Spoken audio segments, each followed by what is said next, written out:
दोस्तों, स्वागत है आपका Buddhist of Karma YouTube channel में। दोस्तों, एक बार की बात है, एक गौतम नाम का लड़का जापान के एक गांव में रहता था और वह अपने जीवन से बहुत परेशान रहता था। परंतु उनकी परेशानी का कारण यह था कि वह अब तक अपने जीवन में कुछ नहीं कर पा रहा था और हर टाइम उसके माता पिता उसे ताने मारते थे कि आपके सभी मित्र कुछ न कुछ कर रहे हैं, लेकिन तुम अभी भी घर बैठे हो। और जब भी वह बाहर जाता था तो उसके दोस्त हर टाइम उसका मजाक बनाया करते थे और जब वह कहीं जाता तो लोग उससे पूछते कि आप क्या कर रहे हैं। उसे यह बताने में भी शर्म आती थी क्योंकि वह कुछ नहीं कर रहा था। धीरे धीरे उसने अपने दोस्तों से मिलना जुलना कम कर दिया और लोगों से मिलना भी बंद कर दिया और वह ज्यादातर समय घर पर ही गुजारता था और वह अकेला रोता और भगवान को कोसता रहता था और अपनी हर टाइम अपनी किस्मत को दोष देता रहता था। परंतु उसे अपना जीवन भी बोझ लगने लगा था और कभी कभी वह सोचता रहता था कि कब वह कुछ करने के काबिल बनेगा। और फिर वह सोचता कि जिंदा रहने से अच्छा है कि मैं मर जाऊं। परंतु एक दिन वह अपने गांव की एक गली से जा रहा था। तभी उसने देखा कि एक शिष्य दुख और परेशानियों के उपदेश दे रहा है, परंतु वो भी उसी भीड़ में सबसे पीछे बैठ गया और गुरु के प्रवचन सुनने लगा। और वह शिष्य कह रहा था कि दुख एक शिक्षक की तरह है जो हमें जीवन की सच्चाई दिखाता है और हमें जीने का सही तरीका सिखलाता है। आप चाहें जिंदगी जीना भी सीख सकते हैं। परंतु शिष्य उपदेश दे रहे थे कि तुम चाहो तो कुछ भी हासिल कर सकते हो और अगर चाहो तो एक कोने में बैठकर रो सकते हो। इन सभी बातों को गौतम बड़ी ध्यान से सुन रहा था, लेकिन उस शिष्य की यह बातें पसंद नहीं आई और उसने खड़े होकर कहा कि कुछ भी सिखाने से दुख दूर नहीं होता, इसमें केवल दर्द ही होता है। इसलिए दुख की पीड़ा अनंत है। ऐसा लगता है कि इसके बाद कुछ होने वाला नहीं है और इससे कुछ भी फर्क नहीं पड़ता है, परंतु इसके सामने तो मौत भी छोटी लगती है। तो तभी उस शिष्य ने कहा, फिर तुम्हारा दुख क्या है? गौतम ने उसके सामने अपनी सारी व्यथा सुनाई और पूछा, मेरे दुख का कोई उपाय है तुम्हारे पास? यह सुनकर शिष्य मुस्कुराने लगे और बोले, तुम एक दिन मेरे पास आओ जब आपके जीवन में वास्तविक दर्द हो। मैं आपकी समस्या का समाधान अवश्य करूंगा। यह कहकर वह शिष्य वहां से चला गया और गौतम ने सोचा, कहीं मेरा दुख नकली तो नहीं है? क्या मैं जिस दर्द से गुजर रहा हूं वह नकली तो नहीं है? परंतु मेरा दुख कोई नहीं समझ सकता। जब माँ बाप दोस्तों नहीं समझते तो गुरु क्या समझेगा? उनके दुखों से व्यथित होकर गौतम ने एक फैसला लिया कि मैं अब जीवन में कुछ करूंगा। फिर गौतम ने एक छोटा सा काम शुरू किया, परंतु उसे उस काम में सफलता नहीं मिली पा रही थी। लेकिन उसके घर वाले पूछते हैं कि क्या वह कुछ कोशिश कर रहा है? वह अपने काम में लगा रहा और धीरे धीरे उन्हें सफलता मिलने लगी। फिर उसने गति पकड़ी और केवल 4 साल के अंदर ही वह एक बड़ा बिजनेसमैन बन गया। अब गौतम के आसपास ऐसे कई लोग थे जो उसकी परवाह करते थे, जो उससे प्यार करते थे। अब उनके परिवार के सदस्य भी उसकी तारीफ करते नहीं थक रहे थे और दिन अब दिन उसके मित्रों की संख्या बढ़ती जा रही थी। अब वह अपनी जिंदगी से बहुत खुश था। उनके कुछ दोस्तों ने उन्हें सलाह दी कि जब आप एक बड़ा बिजनेसमैन बनकर बहुत खुश हैं तो सोचिए आपको कितनी खुशी होगी अगर आप इस शहर और इस राज्य के सबसे बड़े बिजनेसमैन बन जाते हैं। तो कितने लोग आपके साथ जुड़ना चाहेंगे, आपकी कितनी बड़ी ख्याति होगी और स्वयं राजा और बड़े बड़े लोग भी आपसे दोस्ती करना चाहेंगे और जरूरत पड़ने पर ही आपसे पैसे उधार लेंगे। और दोस्तों की यह बात गौतम के मन में बैठ गई और फिर वह और पैसे कमाने की कोशिश करने लगा। लेकिन उसे यह सब बहुत ही जल्दी चाहिए था। वह समय बर्बाद नहीं करना चाहता था। उनका अधिकांश समय इन चीजों को प्राप्त करने में लगने लगा। इसलिए वह ऐसे काम करने लगा जो सही नहीं था। उसने बड़ा उधार लेना शुरू कर दिया। उसके दोस्तों से पैसे की मात्रा और अधिक मुनाफा कमाने के लालच में वह अपने माल में मिलावट करने लगा। उसने अन्य व्यापारियों के खिलाफ भी साजिश रची और उन्हें डराया धमकाया, जैसा उसके दोस्त कहते थे वो वैसा ही करता था। वह इन तरीकों से ज्यादा पैसा कमा रहा था, पर अब उसके जीवन में पहले जैसा चैन न था। उनके मन की शांति गायब हो गई थी और वह रात को सो नहीं पाता था। वह हंगामे में रहता था। वह सब कुछ पाकर भी उन्हें किसी चीज में सुख नहीं मिल रहा था। परंतु एक दिन गौतम अपनी गाड़ी में कहीं जा रहा था। तभी रास्ते में उन्हें शिष्य का आश्रम दिखाई दिया। वह रुका और गुरु के पास जाकर बोला, संत, आपने मुझे मेरे पास आने के लिए कहा था जब मेरे जीवन में सच्चा दुख आता है। अब मैं बहुत दुखी हूं कि मेरी नींद हराम हो गई है। मुझे कहीं भी शांति नहीं मिल रही है। इस प्रकार गौतम ने अपनी सारी समस्याएं गुरु को बता दी। गुरु ने कहा, जब तुम पहली बार मुझसे मिलने आए थे तब भी तुम किसी दुख में थे। आपने उस दर्द से क्या सीखा? गौतम ने कहा कि सिर्फ सोचने और चिंता करने से कुछ नहीं होता। आपकी दृष्टि को सच करने के लिए यह कार्रवाई करता है और सिर्फ काम करने से कुछ नहीं होता, परिणाम भी मिलना चाहिए। जब आपको लगता है कि आपका लक्ष्य पूरा नहीं होने वाला, तब राह में चाहे कितनी भी मुश्किलें आ जाएं, मन कितना भी निराश क्यों ना हो, कितना भी लगता हो कि अब कुछ नहीं होने वाला है, परंतु अपने आप पर तभी विश्वास करें कि मैं जो भी कर रहा हूं उसमें अवश्य सफल होऊंगा। क्योंकि लोग केवल सफलता लोगों का ही सम्मान करते हैं। कोई कितना भी अच्छा क्यों ना हो, वह हमेशा लोगों की नजरों में बोझ बने रहते हैं। यह सब सुनकर शिष्य मुस्कुराया और बोला, जब आपके पास ये सब है तो यह वास्तविक दुख नहीं हो सकता। अपने जीवन में वास्तविक दुख आए तब मेरे पास आओ, मैं उसे ठीक कर दूंगा। गौतम ने जाते समय शिष्य को सोने चांदी के सिक्कों से भरा घड़ा भेंट किया। घड़े को देखकर गुरु ने कहा कि यह मेरे किसी काम का नहीं है, परंतु उस पेड़ के नीचे गड्ढा खोदकर गाड़ दो। गौतम ने घड़े को पेड़ के नीचे दबा दिया, जैसा कि गुरु ने बताया, और वहां से चला गया। फिर कुछ दिनों से कारोबार ठीक चल रहा था, लेकिन व्यापार के गलत तरीके के कारण धीरे धीरे उसे व्यापार में घाटा होने लगा। उसकी सारी दौलत धीरे धीरे खत्म होने लगी और एक दिन ऐसा भी आया जब उसके पास कुछ भी नहीं बचा और उस पर कर्ज का बोझ चढ़ गया था। परंतु वह शांत था, क्योंकि उसने अपना सारा कर्ज अपने दोस्तों से लिया था। उसने सोचा कि उसके दोस्त बुरे वक्त में उनके साथ खड़े रहेंगे, लेकिन ऐसा कुछ नहीं हुआ। जैसे ही बुरा वक्त आया, दोस्त पहले उससे कर्ज मांगने लगे, और अगर उसने कर्ज नहीं लौटाया, उन्होंने उसे जान से मारने की धमकी भी दी। उनके सभी घरवाले और दोस्त उससे दूर हो गए। उसके दोस्त, जो उसके साथ मस्ती किया करते थे, अब उससे दूर भाग रहे थे। उसका परिवार उसकी गलतियां और कमियां गिनने लगा। उनकी सारी संपत्ति नीलाम कर दी गई और उसके पास कुछ भी न बचा। जब उसने अपने पिता से मदद मांगी, पिता ने कहा कि मेरे पास थोड़ी सी संपत्ति है, मैं तुम्हारी मां को क्या कहूंगा अगर मैं तुम्हें दे दूं। यह संपत्ति हमारा अंतिम उपाय है। गौतम के मन में गहरा दुख छा गया।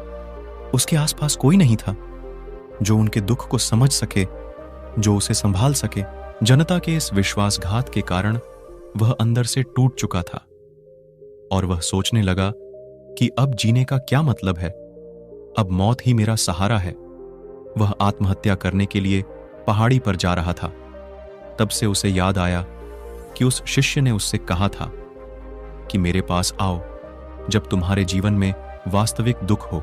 गौतम तभी गुरु के पास गया और अपनी सारी बातें सुनाई। आंखों में आंसू लिए उसने कहा, हे गुरुजी, मेरे दुख का समाधान कीजिए। गुरु ने कहा, जब जीवन में असली दुख होता है तब मेरे पास आ जाना, मैं इसे जरूर ठीक करूंगा। गौतम ने कहा कि ये क्या हो रहा है मेरी जिंदगी में, अब भी दुख नहीं है तो आखिर असली दुख क्या है? गुरुजी ने सबसे कहा कि पहले आप मुझे बताओ, आपने अपने दुख से क्या सीखा? गौतम ने कहा कि मैंने वह सीखा, जो लोग हमारे जीवन में आते हैं वह हमारी सफलता और प्रगति के कारण वो हमें धोखा जरूर देंगे, क्योंकि बुरे समय में वे हमारे साथ नहीं खड़े होंगे। वे अच्छे समय में ही हमारा फायदा उठाएंगे और बुरे समय में हमें छोड़ देंगे। उन लोगों पर ही भरोसा करें जो हमारे बुरे समय में हमारे साथ खड़े रहते हैं। लेकिन ऐसे लोग बहुत कम होते हैं, लेकिन जिनके पास है उन्हें उनकी सराहना करनी चाहिए, उनका अपमान नहीं करना चाहिए।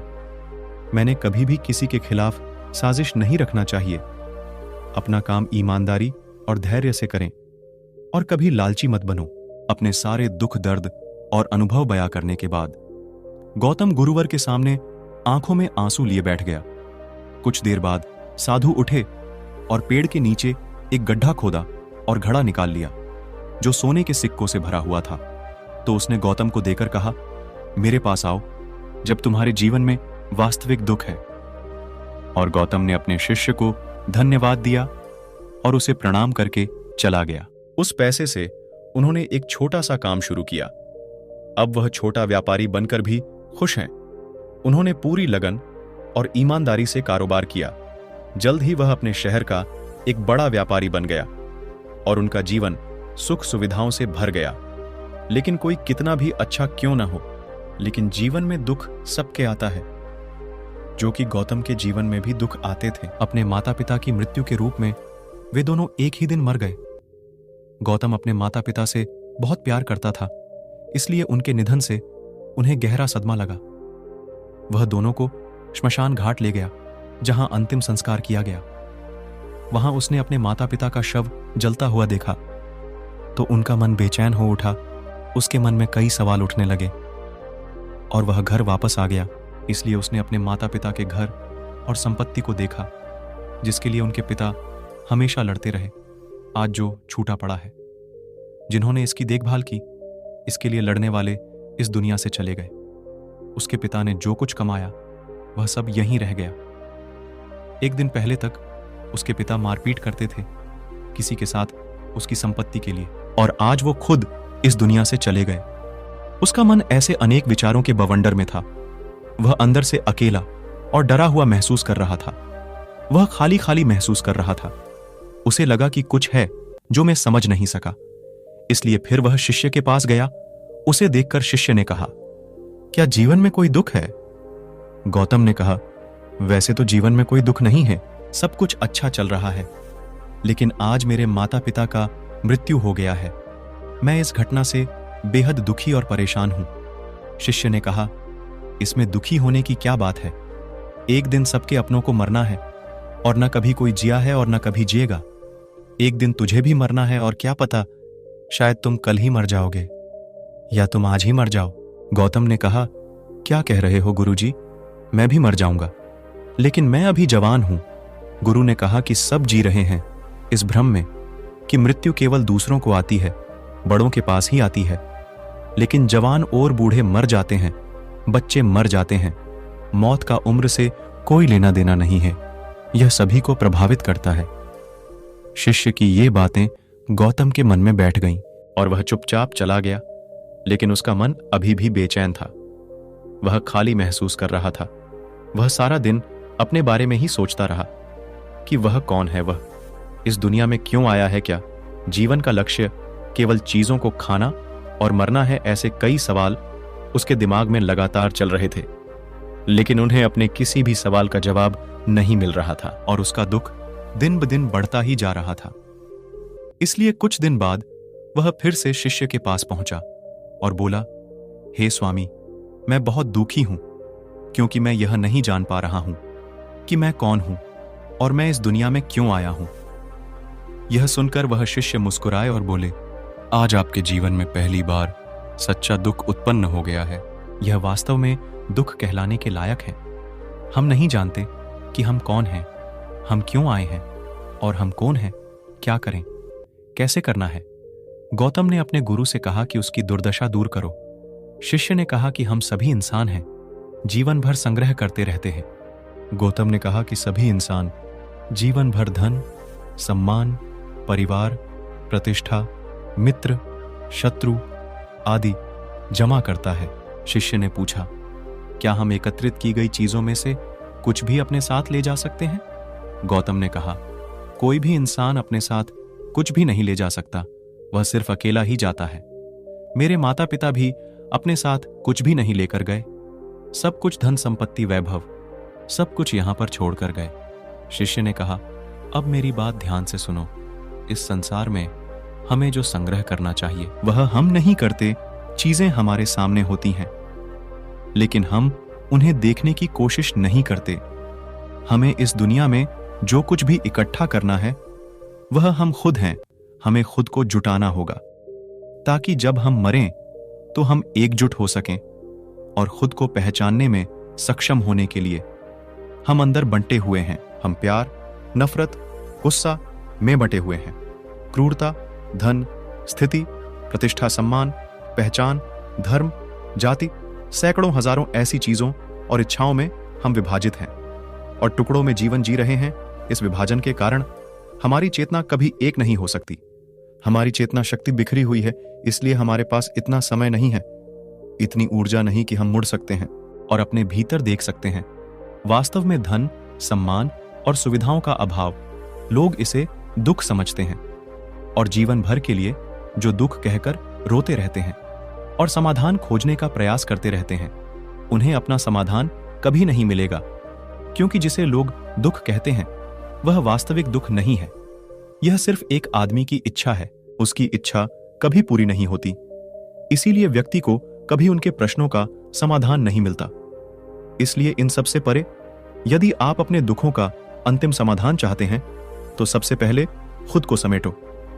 इस दुनिया से अपनी ऊर्जा वापस ले लो और इकट्ठा करो और अपने आप पर ध्यान केंद्रित करो। स्वयं पर ध्यान दो। अपने मृत्यु से पहले अपने आप को जानने की कोशिश करो। बिखरो मत। गौतम ने कहा, तो गुरुजी, क्या हम इस संसार को छोड़ दें? हमारी सभी इच्छाओं को मार देना चाहिए। किसी से प्रेम नहीं करना चाहिए, धन संग्रह नहीं करना चाहिए, सम्मान की आशा छोड़ देनी चाहिए।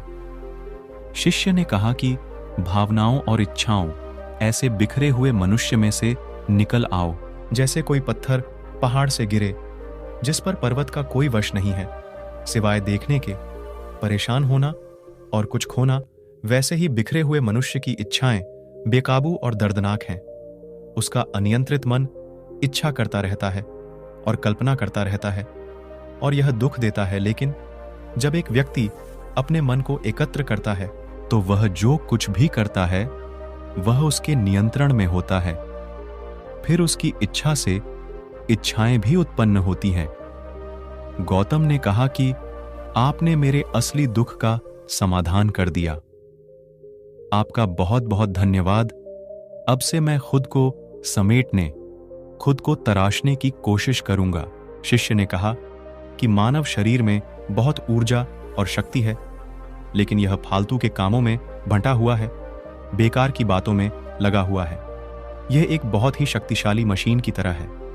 एक बच्चे के हाथ में रखा जा रहा है और वह बिना सोचे समझे अपनी शक्ति बर्बाद कर रहा है और बिना किसी नियंत्रण के। इसीलिए इस शक्ति पर ध्यान दें, अपनी चेतना, और इसे इकट्ठा करें। गौतम को अपने प्रश्नों का उत्तर मिल गया। उसने अपने गुरु का शुक्रिया अदा किया और चुपचाप चला गया। दोस्तों, उम्मीद है आपको यह कहानी पसंद आई होगी। अगर आपको यह कहानी पसंद आई हो तो अपने दोस्तों और परिवार के साथ जरूर शेयर करें। नमो बुद्धाय।